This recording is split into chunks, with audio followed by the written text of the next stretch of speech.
Pour un conducteur professionnel, inspecter son autocar avant de prendre la route constitue une des tâches les plus importantes. Il y va de sa sécurité ainsi que de celle de ses passagers et des autres usagers de la route. La procédure demande de vous adapter au type de véhicule vérifié et aux pièces qui le composent. Quoiqu'aucune méthode ne soit obligatoire, le but de cette vidéo est de vous présenter les différentes composantes à vérifier lors de la ronde de sécurité et ainsi de comprendre les défectuosités. L'ordre dans lequel la vérification est effectuée peut être modifié en fonction de certaines contraintes. Prenez note que dans cette vidéo, nous mentionnerons les éléments prescrits par le règlement que nous décrirons dans la procédure. À l'approche de l'autocar, observez son état général pour détecter des indices de défectuosité comme l'affaissement du véhicule, les roues non parallèles ou le déplacement d'un essieu.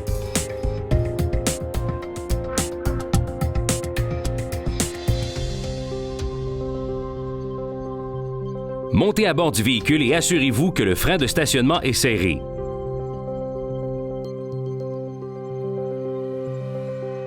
Allumez ensuite les phares de croisement, les feux de position, l'éclairage de sécurité et d'accès des passagers et le feu de changement de direction gauche. Par la même occasion, vérifiez l'ouverture et la fermeture de la portière du conducteur.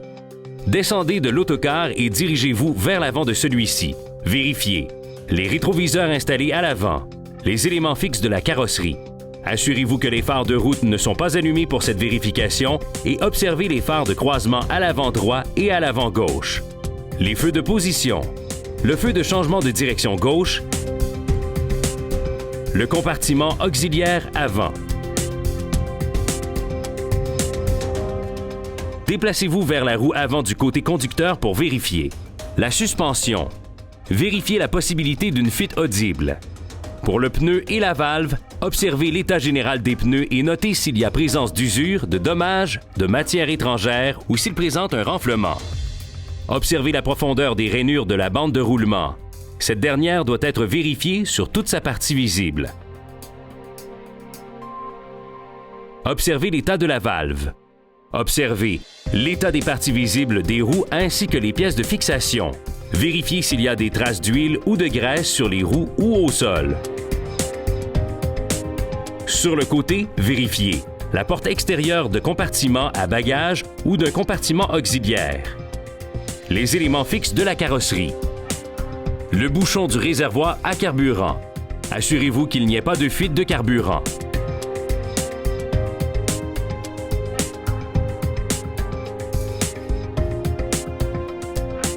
En poursuivant du côté gauche, vérifiez la suspension. Observez l'état des ballons. Écoutez s'il y a des fuites d'air provenant de la suspension. Vérifiez les pneus et les valves. Pour vérifier si un pneu jumelé est à plat, il est recommandé de le cogner avec un marteau. Observez l'état général des pneus, notamment s'il y a de matière étrangère logée dans la bande de roulement ou le flanc, une coupure, de l'usure, si un pneu touche à une partie fixe du véhicule, si un pneu présente une fuite d'air ou est à plat, ou s'il présente un renflement relié à un défaut de la carcasse. Vérifiez les roues ainsi que leurs pièces de fixation, le lubrifiant du roulement de roue. Dans le cas des essieux de traction, assurez-vous qu'il n'y ait pas d'indice de fuite d'huile. Dans le compartiment moteur, vérifiez le système d'échappement, le liquide servant au fonctionnement de la servodirection. Cette vérification peut se faire de la jauge ou par des repères du réservoir.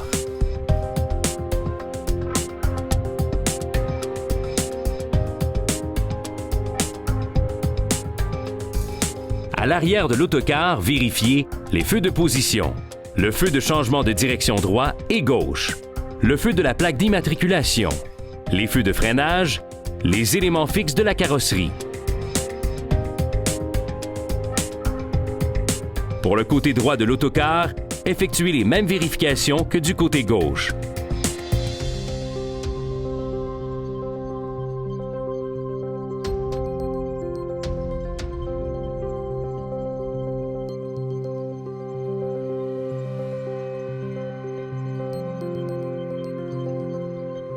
Vérifiez le matériel d'urgence et assurez-vous d'avoir au moins 3 fusées éclairantes, 3 réflecteurs triangulaires ou 3 lampes.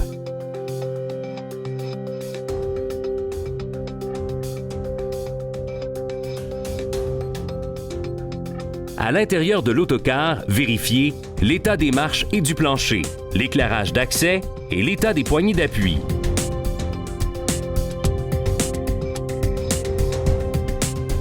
Fermez et vérifiez la porte.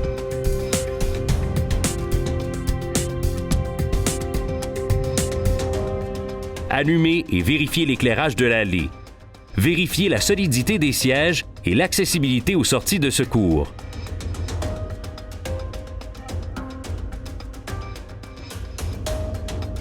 Vérifiez les porte-bagages supérieurs.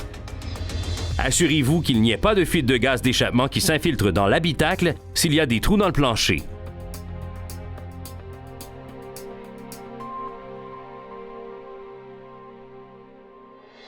Au poste de conduite, assurez-vous que les rétroviseurs sont présents, propres et en bon état. Observez le pare-brise afin de vous assurer que son état ne nuit pas à la visibilité. Assurez-vous que l'état des vitres latérales situées de chaque côté du poste de conduite ne nuit pas à la visibilité. Démarrez le véhicule et actionnez les commandes de contrôle des essuie-glaces et du système de lave-glace. Par le fait même, vérifiez l'efficacité des balais et assurez-vous que le liquide lave-glace est projeté sur le pare-brise. Actionnez la soufflerie et vérifiez si l'air est soufflé sur le pare-brise. Vérifiez le volant et la colonne de direction. Tentez de déplacer le volant dans tous les sens pour vérifier sa solidité. S'il est inclinable ou télescopique, assurez-vous qu'il demeure dans la position choisie. Faites fonctionner au moins un avertisseur sonore si le véhicule est équipé de 2. Vérifiez la présence, l'état et le fonctionnement de la ceinture de sécurité. Observez l'état général du siège et assurez-vous que le siège demeure dans la position choisie.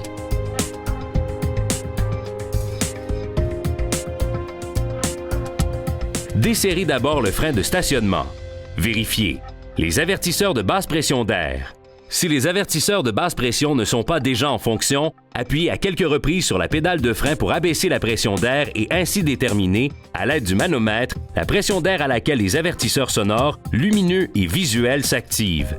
Ils doivent s'activer avant que la pression d'air dans le système ne soit inférieure à 55 livres pouces carrés.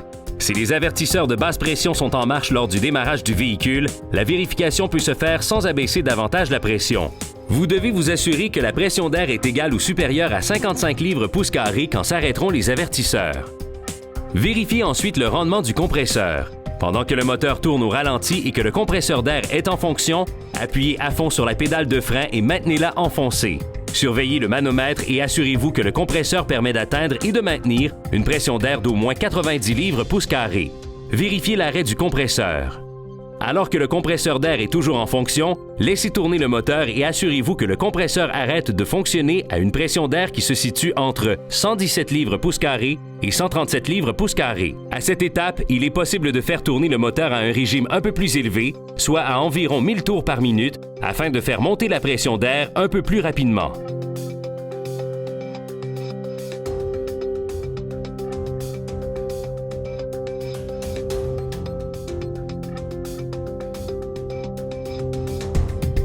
Arrêtez le moteur et vérifiez l'étanchéité et la pression de l'installation de freinage.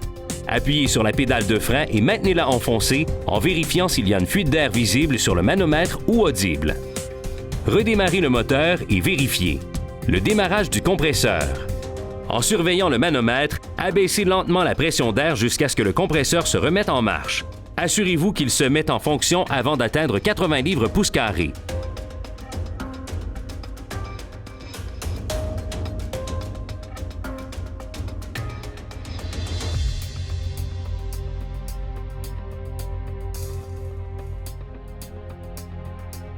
Poursuivez avec les vérifications suivantes. L'accélérateur. Appuyez puis relâchez l'accélérateur et assurez-vous que le moteur revienne au ralenti. Tentez de faire avancer délicatement le véhicule en engageant la transmission en marche avant. Assurez-vous que le frein de stationnement retient le véhicule. Avancez légèrement en tournant le volant d'un côté et de l'autre pour vous assurer que toutes les roues tournent librement et que la servodirection fonctionne bien. Vérifiez le frein de service. Appuyez sur la pédale de frein pour immobiliser le véhicule. Cela vous permettra de vous assurer du bon fonctionnement du frein de service. Remettez le sélecteur de vitesse au point mort, resserrez le frein de stationnement, validez le fonctionnement des feux de freinage lorsque des installations sécuritaires le permettent ou qu'une autre personne peut vous assister. Remplissez le rapport de ronde de sécurité. Rappelez-vous que la ronde vise un examen visuel et auditif de certains éléments accessibles du véhicule. Vous devez rester attentif à l'état général des éléments du véhicule, même s'ils ne sont pas soumis à la ronde de sécurité. Assurez-vous d'informer le propriétaire ou l'exploitant des anomalies que vous constaterez. Nous tenons à remercier Prévost pour le prêt de l'autocar lors de la réalisation de cette capsule vidéo. Bonne route!